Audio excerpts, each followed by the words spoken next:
Many years ago, as I was working for a consulting firm here in Seattle, I was having a conversation with the head of the firm.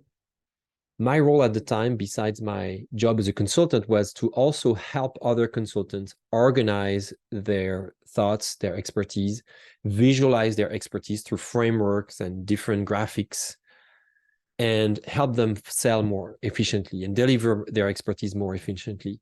And as the head of the firm was asking for my observations and my comment on how the firm and how people were doing in regards to these aspects, I found a metaphor to explain what I was seeing. And I told her, look, I think that this firm has many brilliant people, many smart people, but all their thoughts are very fuzzy. It's like we have a bunch of gemstones that have not been honed yet. They've not been polished, honed, curated, presented in a way that is interesting.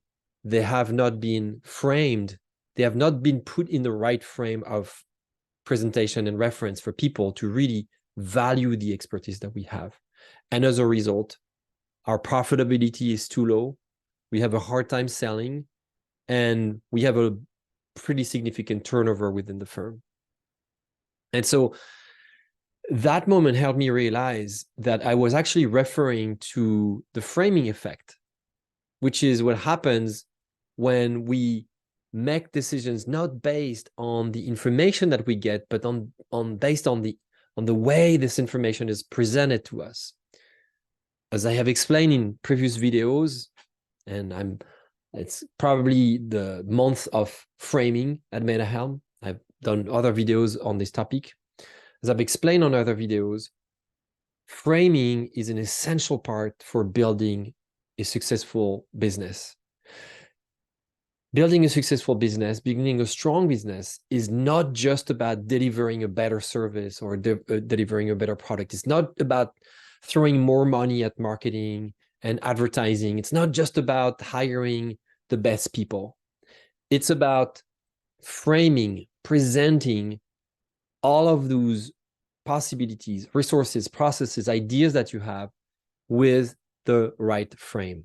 And in professional services, in B2B services, we want to be experts. We want to be recognized for our ideas. We want to be paid for what we think, for the specialized knowledge and abilities and skills that we deliver to people that look for uniquely curated, very special pieces of advice, right?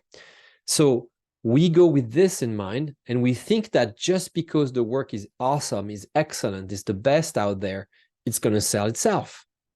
And that's a myth. That's a lie. You need to work on how you frame your expertise. The frame of the expert is actually very well known. You've run into it probably hundreds of times.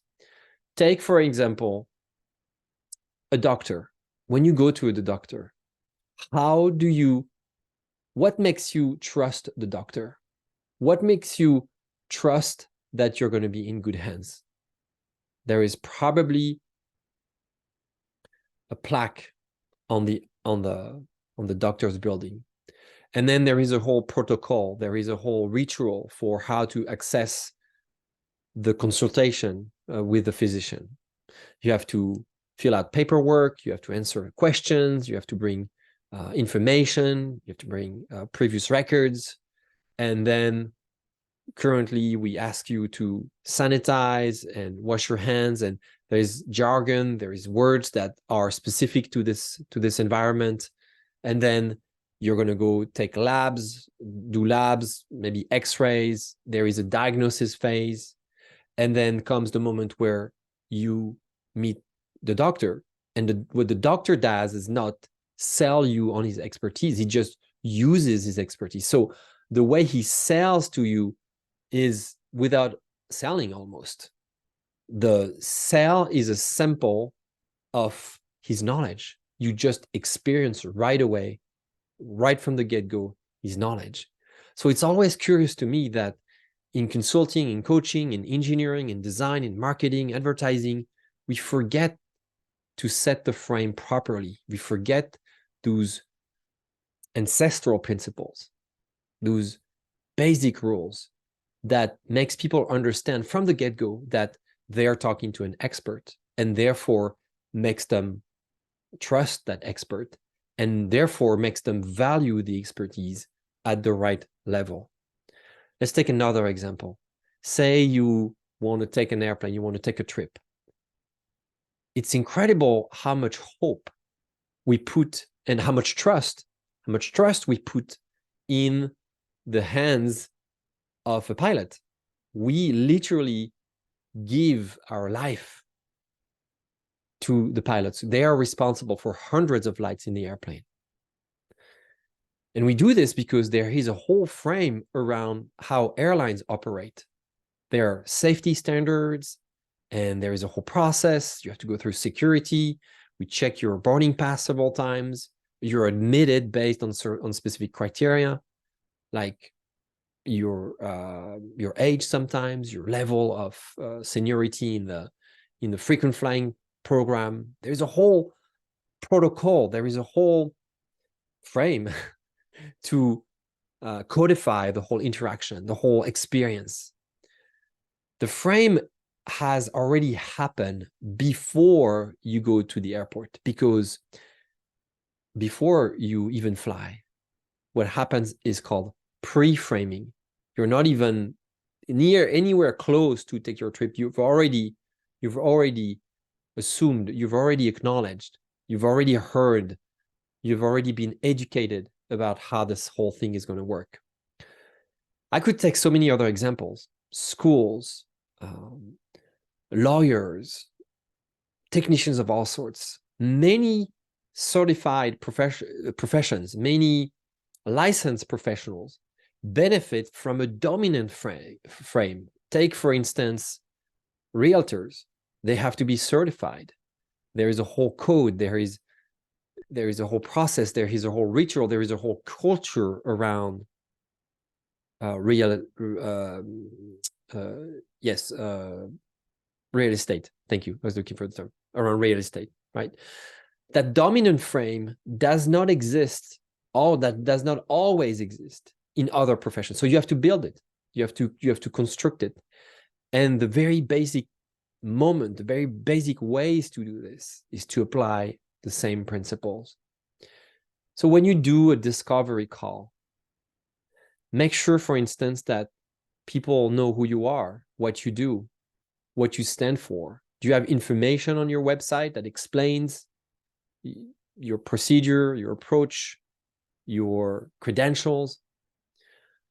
A few months ago, I was checking the website of a plastic surgeon, and I was happy to see that there is a lot of information, a lot of pictures, a lot of details about how everything works, how the consultation, the discovery consultation is not even free. You have to pay for it because it's a doctor. Would a doctor give you a free consult because they are hoping that they can get you into surgery and recoup their cost or their investment? No, it doesn't work like that. They know that from the get-go, they're going to deliver value right away. And so the first consultation is paid. For that particular doctor, there's a rule that said, well, we give you 10 minutes just to introduce yourself. And then after that, we start charging. So there is flexibility there. There's different arrangements, but basically the idea is the same. That plastic surgeon applies the frame of the expert from the get-go. So it's interesting also to see that the frame can be verbal, can use words, but sometimes, as I mentioned before, frames don't use any words. It's just things that we do around here. It's just the frame is embedded in the culture. The frame is also stems from your mindset. So the frame starts with mindset, how we think about a certain situation. A frame really is a structure to interpret a situation, a relationship, and to make sense of it. That's really what it is. And if you ignore frame creation and frame control, you might be surprised about how your sales process go, how your work relationships go, how your partnerships go, because you're just not paying attention to what is inherently at the foundation, at the basis of every human interactions. Every human interaction is ruled by very basic instinct, very basic behaviors that come from a long time ago. Our relationships are ruled by basically three things. I see someone. Do I want to avoid this person? Do I want to kill this person? Or do I want to mate with this person? These are very primal things that the most ancient part of our brain, the crocodile brain, the more inside part of the brain just triggers, just reacts on. You know, this part of the brain just dictates everything that we do after that. We can just sense. We have our intuition telling us what to do, who to trust. And we make decisions very quickly. Frames are heuristics. They tell us what to do. For instance, you're driving a little too fast and you get pulled over by a policeman. Policeman comes, and that's the authority frame. That's an example from a book by Oren Klaff called Pitch Anything. And he has a brilliant and vivid description of the authority frame when the policeman, the police officer, pulls you over and asks you why you were speeding, and you're trying to come up with excuses that are useless against such a powerful frame, because the police has full control over authority. The police, the nature of the police is to enforce their rules, not yours. Their rules.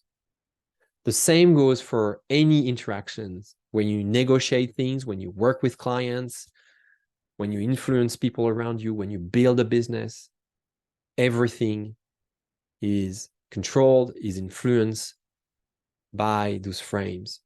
Everything. So next time you hop on a call with someone, pay attention to how you show up.